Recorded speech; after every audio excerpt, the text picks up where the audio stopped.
రవి గారు, అనేక సంచలనాలకి కేంద్ర బిందువైన సుప్రీంకోర్టు లేటెస్ట్గా మళ్ళీ మరొక స్టాండ్ తీసుకున్నారు. మేము ధర్మాసనాలు అంటే రాజ్యాంగ ధర్మాసనాల సంఖ్య పెంచుతాం, చాలా ఇష్యూస్ని త్వరగా సాల్వ్ చేస్తాం అని లేటెస్ట్గా ప్రకటించారు. ఏంటి సార్ సుప్రీంకోర్టు అడుగులు ఎటుపడుతున్నాయి?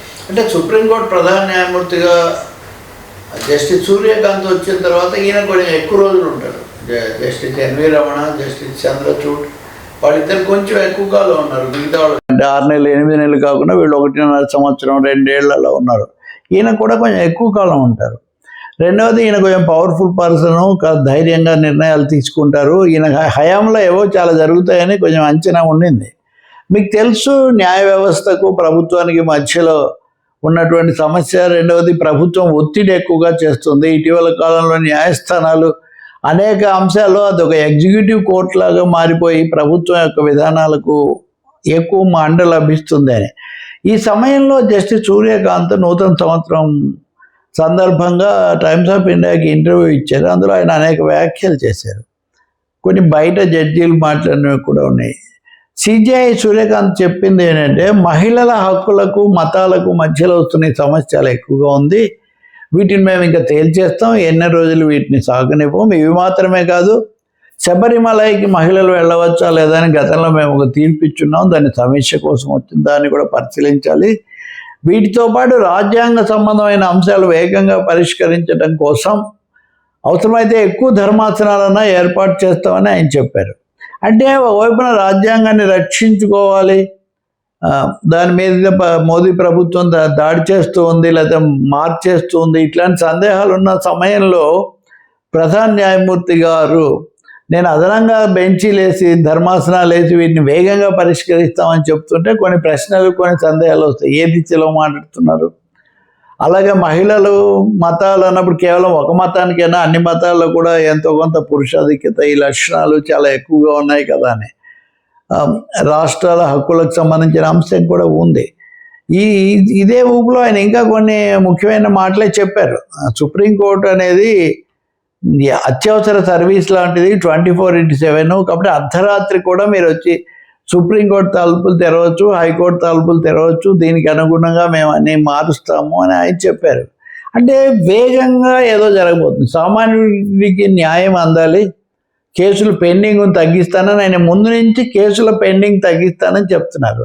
ఇప్పుడు justice delayed is justice denied అంటుంటారు. ఆలోచన అంటే అసలు లేనట్టేనే. But at the same time there is a second dialogue to it, that justice hurried is justice buried అని. మరీ మీరు హడావుడిగా చేస్తే ఏం చేస్తారో కూడా తెలియదని. కాబట్టి దీని మీదే ఆయన పదే నొక్కి చెప్తుండటం అన్నది ఎటు దారి తీస్తుంది? ఈ ఆలోచనలు ఎలా ఉన్నాయి? న్యాయమూర్తుల విచక్షణాధికారాన్ని ఎవరు ప్రశ్నించడానికి లేదు కదని. దీనికి తగినట్టే ప్రమోద్ సుప్రీంకోర్టు న్యాయమూర్తులుగా ప్రస్తుత న్యాయమూర్తులుగా ఉన్నటువంటి జస్టిస్ విజయ్ సంథింగ్, ఆయన జస్టిస్ జేకే మహేశ్వరి, వీళ్ళు అఖిల భారత అధివ్యక్త పరిషత్ అనే దాంట్లో మాట్లాడారు. అది ఆర్ఎస్ఎస్కి అనుబంధమైన న్యాయవాదుల సంస్థ. దాంట్లో మాట్లాడుతూ జస్టిస్ విజయ్ ఏమన్నారు అంటే, దేశంలో ఏమనాలి, సామాజిక సామరస్యానికి ఏదో బయట నుంచే కాదు అంతర్గతంగానే సవాళ్ళు ఎదురయ్యే అవకాశం ఉంది. కాబట్టి వీటి పట్ల మనం చాలా కఠినంగా ఉండాల్సిన అవసరం ఉంది అని ఆయన చెప్పాడు.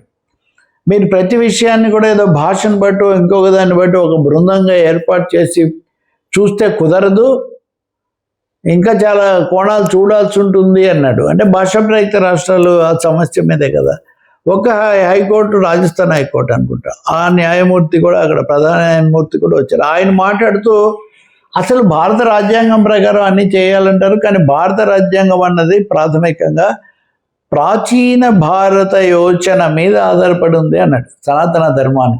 అంటే ఇవన్నీ వెళ్ళి అది కూడా ఆర్ఎస్ఎస్ ప్రేరణతో కూడిన ఆ వేదిక మీద నుంచి ఇవన్నీ మాట్లాడటం. జస్టిస్ జేకే మహేశ్వర్ కూడా 1-2 మాట్లాడారు. అంతకుముందు కూడా ఈ అభిప్రాయం ఉంది, వీళ్ళు అంతకంతకు పెరుగుతున్నారు. ఈ లోపల జస్టిస్ స్వామినాథన్ అని ఒక ఆయన ఉన్నాడు, ఆయన మదురై హైకోర్టు న్యాయమూర్తి, మద్రాస్ హైకోర్టులో భాగం అది బెంచి అనమాట. మీకు తెలుసు కదా, మదురై సమీపంలో ఆ కొండ మీద దీపం వెలిగించటమా లేదంటే దీపం వెలిగించండి అని నేను అనుమతి ఇచ్చాడు.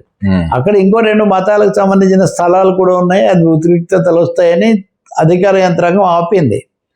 ఆపితే వాళ్ళు మళ్ళీ సుప్రీంకోర్టుకి వెళ్ళారు, హైకోర్టుకి వెళ్ళారు. తమిళనాడు ప్రభుత్వం, స్టాలిన్ ప్రభుత్వం సుప్రీంకోర్టులో కేసు వేసింది. ఆ విచారణ జరుగుతుంది. భిన్న మతాలు ఉన్న చోట శాంతి భద్రతల కోణం పోలీసులు చూసుకోవాలి, కానీ మళ్ళీ మళ్ళీ అడ్డం వస్తాయి ఎట్లానే. దీని మీద జస్టిస్ స్వామినాథన్ కోర్టు ధిక్కార విచారణ కూడా ప్రారంభించారు. ఇంతకు నేను ఇక్కడ చెప్తున్న కనెక్షన్ ఏమంటే, నిన్న ఆయన కూడా మాట్లాడారు, ఆ సభలో కాదు సమాంతరంగా బయట. ఆయన మాట్లాడుతూ తొందరలోనే దీపం వెలిగించే రోజులు వస్తాయన్నారు. అంటే ఒక న్యాయమూర్తి సుప్రీంకోర్టులో, నేను హైకోర్టులో తను ఇచ్చిన తీర్పుకు సంబంధించి అది అలా నిలిచిపోయి ఉంటే బయటకు వచ్చి మాట్లాడరు కదా జనరల్, బయట వాళ్ళు మాట్లాడితేనే నేరంగా పరిగణిస్తారు. ఇంకా ఒకటి, ఈ కోవలో కాకపోయినా సుప్రీంకోర్టు మాజీ ప్రధాన న్యాయమూర్తి జస్టిస్ బిఆర్ గవాయ్ అనేక మంచివి చేశారు, కొన్ని ఇబ్బందికరమైనవి చేశారు. ఆయన మీద చెప్పు విసరడం ఇట్లాంటివి జరిగాయి.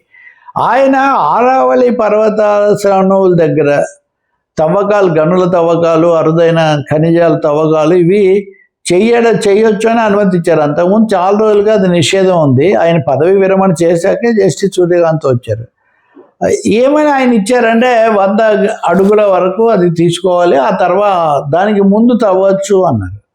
నిజానికి ఒత్తిడి పెడుతున్నారు దేశంలో ఈ తవ్వకాల కోసం, పెట్టుబడతారు. ఇలా అని అనకముందు కేంద్రం దాన్ని అమలుకు ఉత్తర్వులు ఇచ్చేసింది. సో జస్టిస్ బిఆర్ గవాయిని ఆర్నబ్ గోస్వామి అన్నాడు కదా మన మిత్రుడు, ఆయన చాలా తీవ్రంగా కూర్చోబెట్టి మీరు అలా తీర్పు ఎందుకు ఇచ్చారని అడుగుతుంటే ఈయన జవాబులు చెప్తున్నాడు. ఇది ఇప్పుడు జరగదు. ఒక ప్రధాన న్యాయమూర్తి మాజీ మీడియా ముందుకు వచ్చి తన తీర్పు ఏ విధంగా సరైందో ఏంటో ఆయన చెప్పుకోవాల్సిన పరిస్థితి. ఆ ఉత్తర్వులు ఇచ్చిన ప్రభుత్వం ఉత్తర్వులు ఇవ్వాల్సిన పని లేదు కదా, ఆయన ఏం చేయట్లేదు. అంటే మీరు ఇండిగో చూసినా, ఇప్పుడు ఈ విషయం చూసినా అసలు వాళ్ళని వదిలేసి వీళ్ళ మీద పట్టడం మీడియా చేస్తూ ఉంది. సో ఈ పరిణామాలన్నీ చూసినప్పుడు న్యాయ వ్యవస్థ ఒక ఒత్తిడికి గురవుతున్న సూచనలు చాలా కనిపిస్తాయి. పైగా వాళ్ళ దిశానిర్దేశం కూడా ఎటువైపు ఉండబోతుంది. ఈ సర్ అన్నిటికంటే కీలకమైంది.